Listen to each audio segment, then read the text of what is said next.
Greetings! It is I, Tentus Van Dracovin, Lord Emperor of the Dracovin Empire, and welcome. It is time to continue our discussion on Advanced Dungeons & Dragons, the second edition of AD&D. We've been talking about being a dungeon master, and all the information you need to know to help build your worlds, and all the details that you might need. And even sometimes players knowing this might not be a too bad thing. Let's talk about encounters. Now, if your imagination is, of course, the fuel of your role-playing games and your Dungeons & Dragons world, encounters are the engine. Without encounters, your game does nothing. Encounters build your story and plot and help establish the background of your world by putting them together. To use an encounter, you kind of have to understand them, that it is either going to be the meeting of a monster or NPC or perhaps some kind of event that may affect the players. It is your duty as the dungeon master to establish what all of these encounters are, to convey the information about the encounters to your players, and after all the decisions are made, to make reactions to it within the encounter to establish it and continue going until the end of the encounter and it is resolved. This entire setup of creating the encounters, running the encounters, this is the most important thing you're going to be doing as a dungeon master. Your most important role next to role-playing with your characters. Now, there are two criteria for an encounter, and if you do not have either of these criteria, you don't have an encounter. Consider this, that a meeting of two players does not make for an encounter. Your encounter, first off, has to involve some kind of NPC, some kind of event, some kind of thing. Those two meetings of characters, not an event. But as soon as you involve this third party, this extra party that you're representing, you're beginning the steps for an event, for an encounter. The second is it has to have the possibility of some kind of meaningful change to occur to your players. Here's the major word: meaningful. That means whatever the results of the encounter are have to make a difference to your players. Your players have to make important decisions as part of the encounters. They cannot coast by and let you, the dungeon master, make all the decisions for them. They have to be involved with it. The presence of some kind of active force or the need for your characters to make these meaningful decisions rather than you is what drives an encounter. Encounters further than once we have these established and you have these two things here, we have to divide it even farther. There are planned and unplanned encounters. Planned encounters are ones that you, as the dungeon master, prepare ahead of time, and they further divide into key encounters and trigger encounters. Key encounters are the simplest of encounters you can have. It's a list of components of who's there, what do they have, what will they do. It's as simple as that. These are the basic ones that you're going to be prepping for your adventure. But you should remember to add colorful details in order to make the encounter feel one that is interesting to your players. You should have great descriptions, maybe add smells, things they might hear to the area. All things will add to the essence of this encounter beyond just this base information that you're providing. You're going to want to be as accurate as possible. Are there NPCs or monsters here? Do they have any kind of equipment? Do they have any kind of treasure? What kind of threat do they possibly hold to your characters? Are there any other kind of special threats that they might have to worry about? Are there other things in the room which could make special conditions to both sides that might make an interesting difference to note? You have to remember that key are static systems, key encounters. They are already preset by you.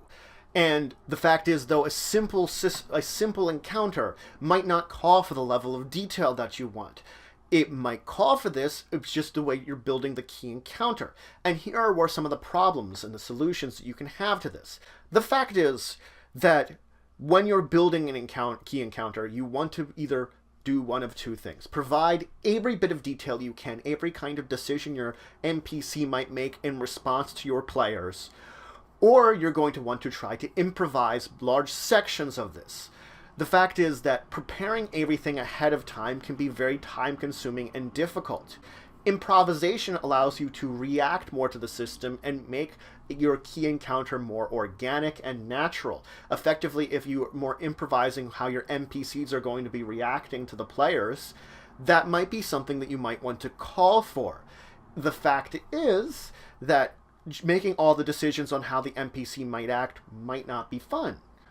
The difference here also makes that rather than having a lot of work ahead of time, you're throwing a whole bunch of work into the game, because once you're improvising, that's extra work that you're going to have to be coming up with information for the scene on the fly. Improvisation does add a level of adjustment to things. What you're going to want to do to make all the problems between improvisation and preparing ahead of time is to look at it this way. For the larger encounters, the larger key encounters that you're planning out, you're going to want to have them as detailed as possible.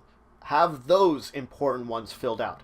But when it comes to the smaller encounters, which are not as important to the overall plot, they are still important to have, you're going to want to provide less details and more improvisation. Those are going to be the more improvisation-heavy ones, the smaller ones, which add a little bit to the story, but they're not the big important scenes in the story. That's where the difference comes in when you're using your key encounters. And this is going to be a way that you're going to balance it out, that you're not going to overload yourself on work on either end. It's harder to improv in those bigger encounters because there's more details that you're going to want to add, while on the other end, putting all together details for these smaller ones constantly over and over again can get boring on that end. So each of those calls for these techniques more than the others to build your key encounters. So that's it for today. I introduced you to the concept of the encounter. The role-playing encounter, which is the key component of your games. Without a role-playing encounter, your games are nothing. And the fact is, if an encounter is not an encounter, it's an event. It's not an important event. Some things might happen there, some people might talk, but there isn't an importance to it. And I did talk about the two major components having this event be an encounter and not just an event. And building them into your games is very important. That when you're establishing your adventures, you have these two. You have that event, person, thing there. And you have meaningful change. Maybe that meaningful change that could occur is your character might die, or your character might get injured, or maybe you have to use some kind of resource that maybe you could have used further down the line in the adventure. That's meaningful. I then began to break down the types of encounters, starting with the two major ones, planned and unplanned. And when we talk about planned, there are two types of planned. I started with the key encounters. The most basic of encounters you're going to be planning out. The majority of ones you're going to be planning out. In the next episode, I will be talking about triggered encounters and move on to your unplanned encounters, your random encounters. But if you have any questions, comments, anything you want to say, anything think I left out, please leave in the comments below. Please like, share, and subscribe. It should support the channel, the empire, the work I do. If you want to show some extra support, you could always check out my Patreon. Link in the description below. But regardless, until the next time, I bid you farewell.